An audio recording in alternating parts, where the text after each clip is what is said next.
पहले मौलाना अंसार रजा ये बताइए, आपको लगता है इसमें डोमेस्टिक पॉलिटिक्स, घरेलू राजनीति भी इन्वॉल्व है क्या इन फैसलों में? बीजेपी और कांग्रेस जो बोल रहे हैं, क्या उसके पीछे कुछ और भी है क्या?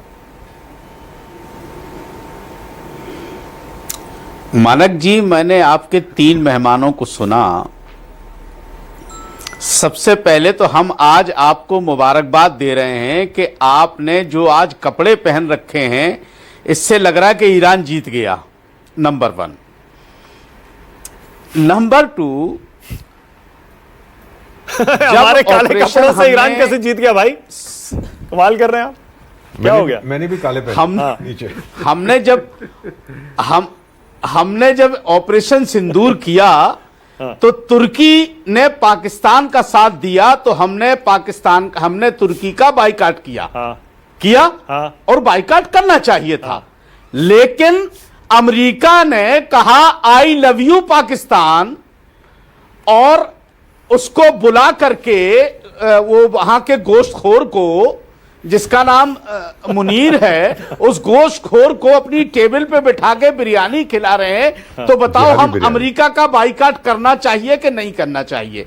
नंबर 1, सोनिया गांधी मोहतरमा ने जो बात कही है वो एक ऐसी वॉइस है कि जो पूरी दुनिया में जानी चाहिए। भाजपा अब तक अपना स्टैंड क्लियर नहीं कर पाई। उसकी क्या वजह है? कोई भाजपा, अगर हिंदू मुसलमान हो रहा होता तो भाजपा के 6 प्रवक्ता चैनलों पर बैठ के सीना कूट रहे होते।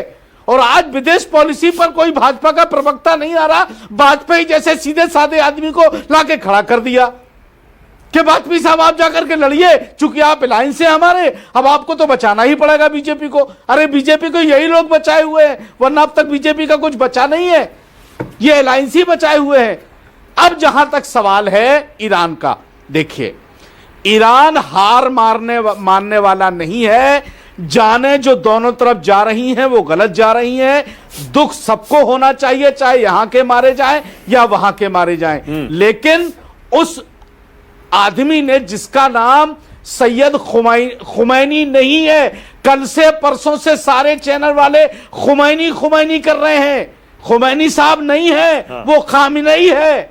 खुमैनी साहब इस वक्त नहीं है, खामिनेई है। और उन्होंने ये कहा है कि जो सर एक बार खुदा के सामने झुक गया वो किसी सुपर पावर के सामने नहीं झुकेगा। और दूसरी बात उन्होंने कहा, मैं 70-77 साल का हो गया हूं, मेरी उम्र ज्यादा नहीं बची है, लेकिन हम मर जाएंगे, मुल्क को बचा के मरेंगे। अगर इजराइल के किसी आदमी में ताकत है तो यह जुमला बोल के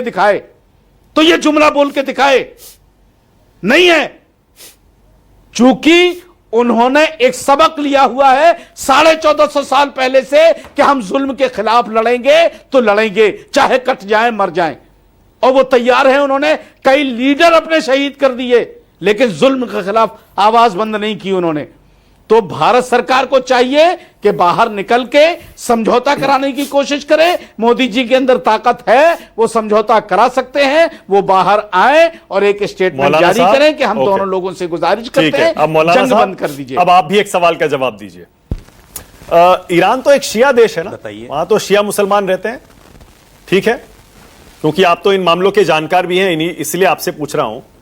दीपक वोरा जी बार बार पूछते हैं और बहुत सारे लोग पूछते हैं, मेरा भी सवाल है आपसे, ये क्यों एक शिया देश का नेता खामनेई ये हर दिन कहता है कि इजराइल को खत्म कर देंगे, सर्वनाश कर देंगे, उसको जीने का हक नहीं है, यहूदियों को जीने का हक नहीं है। इसीलिए तो इजराइल कह रहा है तुम बम बनाओगे सबसे पहले हमारे ऊपर मारोगे, क्योंकि तुम रोज ये बात कहते हो सुबह उठ के। देखिए ईरान को दिक्कत क्या है इजराइल से? देखिए, मुझे नहीं पता ईरान को इजराइल से दिक्कत क्या है, लेकिन हम इतना जानते हैं कि मौत और जिंदगी का मालिक अल्लाह है। न इजराइल वालों की जान वो ले सकते हैं और न वो उनको मार सकते हैं। जब जिसका वक्त आ जाएगा वो उसको जाना है। अब जहां तक सवाल उनके पर्सनल इंटरेस्ट क्या है, वो अलग चीज है। जाने इधर भी जा रही हैं, जाने उधर भी जा रही हैं, नुकसान यहां भी हो रहा है, नुकसान वहां भी हो रहा है। दोनों तरफ से बंद होना चाहिए, दोनों तरफ से बंद होना चाहिए। ईरान क्यों इजराइल के खिलाफ बयान देता है इस तरह के, यहूदियों के खिलाफ, कि उसको जीने का अधिकार ही नहीं है, उसको तो होना ही नहीं चाहिए धरती पे? देखिए क्यों, जब आप चूटी काटेंगे तो तमाचा पड़ेगा। Still not answering your question. जब चूटी काटेंगे तो तमाचा पड़ेगा। इजराइल ने हमला किया तो वो डिफेंस में आ गए हैं। इजराइल ने पहले कहां हमला किया? ये तो अब इस बार किया है, क्योंकि वो रोज बोलते हैं। पहले इस बार किया है ना। हाँ, और तो कब तक आदमी खामोश रहेगा भाई? कब तक खामोश रहेगा? नहीं, कभी ना कभी तो जवाब देगा। मौलाना अंसार रजा, मैं आपसे पूछता हूं, आप अपनी राय बताइए, क्या यहूदियों को धरती पर जीने का हक है या नहीं है? आप बताइए। सबको हक है। हाँ। जो दुनिया में आया है सबको जीने का हक है। ठीक है। अब सबको जीने का हक कल को रोज, अब मैं आप ही की बात कर रहा हूं, कल आपका कोई पड़ोसी है मान लीजिए, और वो रोज उठ के कहे सुबह कि नहीं, मौलाना अंसार रजा को जीने का हक नहीं है, धरती पर इनको होना ही नहीं चाहिए, और वो बम बनाने लगे, आप क्या करेंगे?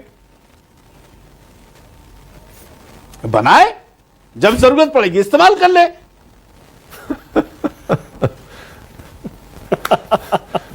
He's not serious. अच्छा ठीक है, ओके। हर्षवर्धन त्रिपाठी, अब हर्षवर्धन जी आप ही आइए।